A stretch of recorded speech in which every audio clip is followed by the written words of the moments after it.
Today we're looking at being a contractor versus an employee, what it's like to be a manager in an engineering role, and also issues around conflicts of interest and bribes. Clearly, as an employee, one gets a fixed salary and benefits, has a certain amount of security. There's a well-defined job description typically.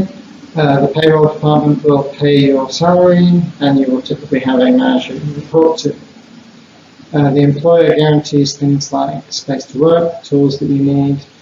You typically do not require to actually find the work that you're doing. There will be a dedicated team doing that. And so in terms of responsibility for maintaining your competence, this is often shared between the company and yourself. As a contractor, the duration of your work depends on the individual contracts you engage in. There are no formal benefits provided or employment insurance. These are all things that you have to cover yourself. However, there are additional tax breaks, and clearly you get a larger part of the pie of money that's provided under the contract. Your job description could be highly variable. The scope of work that you have to cover includes everything from the technical activity to covering accounts payable and making sure that anybody that you employ or need to complete your work also gets paid and covered. You have to provide your own office space and tools. You may need to visit on-site client offices, and you will have to do your own sales and marketing most often. You're solely responsible for your ongoing competence, but you have complete control over what work you take on, what work you decline.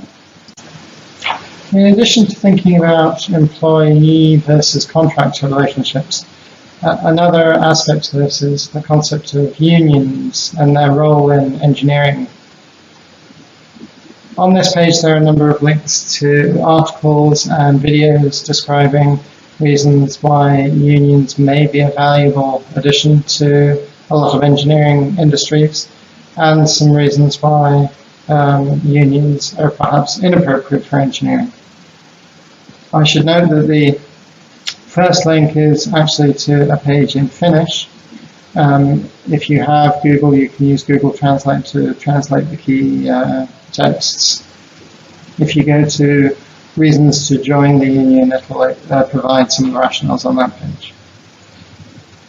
With regard to the reasons against, the last link on this page is actually a very long video referring to a debate in the US about engineering jobs. There are relevant sections in it on reasons why engineering unions may or may not be a good thing. When thinking about company loyalty, it's important to remember the concept of golden mean that was briefly mentioned when we were looking at ethics. If you're loyal to the extreme, then you could follow the company line even if it turns out to be unethical. You may agree to work unreasonable hours or in an unreasonable fashion. If you have insufficient loyalty, then you may choose to change jobs on a regular basis. You may not be able to cooperate with management or your colleagues to make things happen that need to happen. So there are no ideal rules when it comes to loyalty. However, that golden mean is often a good path to take. If your company starts doing something that's inappropriate, you have to take steps to fix it as a professional engineer. We discussed within the context of both the Code of Ethics and professional misconduct that not acting is not an answer when it comes to a professional engineer. The first steps that you must take are to inform management and ask them to remedy the situation.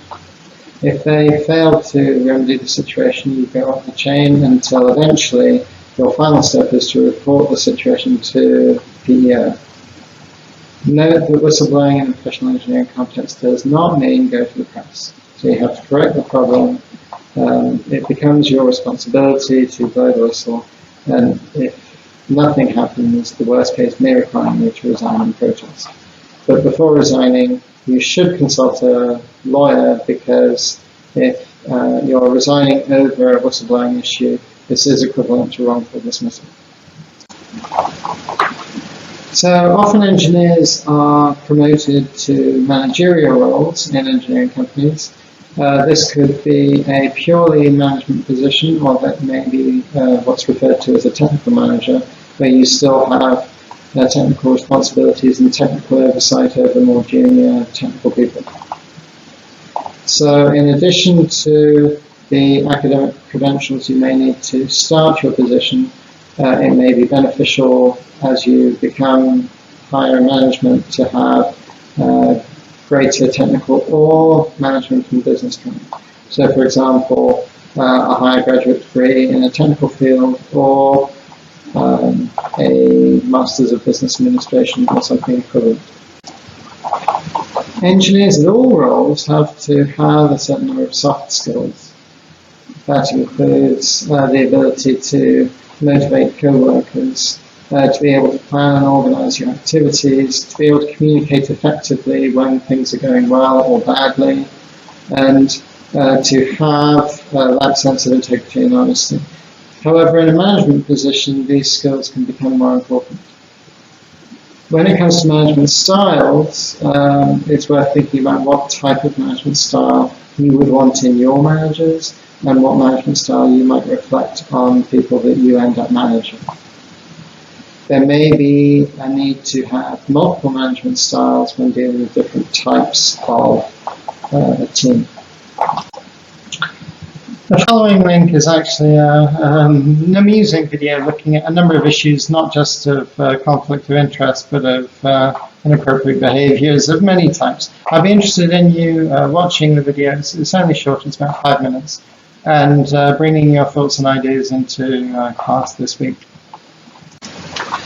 So when we're dealing with conflicts of interest and or gifts or bribes, a good test to apply is the newspaper test. If the knowledge or information that we're dealing with were published in a newspaper, would we be comfortable with it, or would we be embarrassed or potentially in danger of penalties were it published?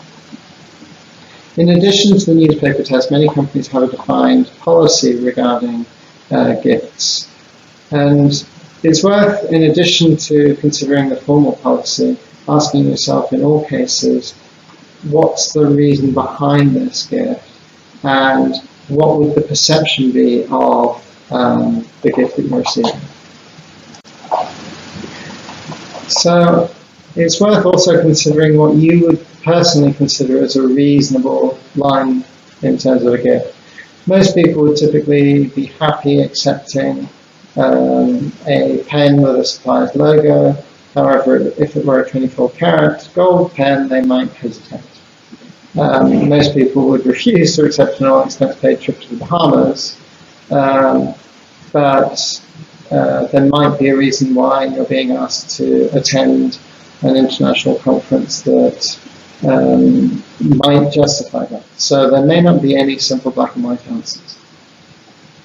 It's worth noting that even if you're dealing with a company outside Canada, if you work for a Canadian company, then the Canadian ethical rules apply to any engagement with companies overseas. So we've almost come to the end of our section on professional engineering ethics, and it's worth just reviewing all the videos and material that we've covered in class in the coming days.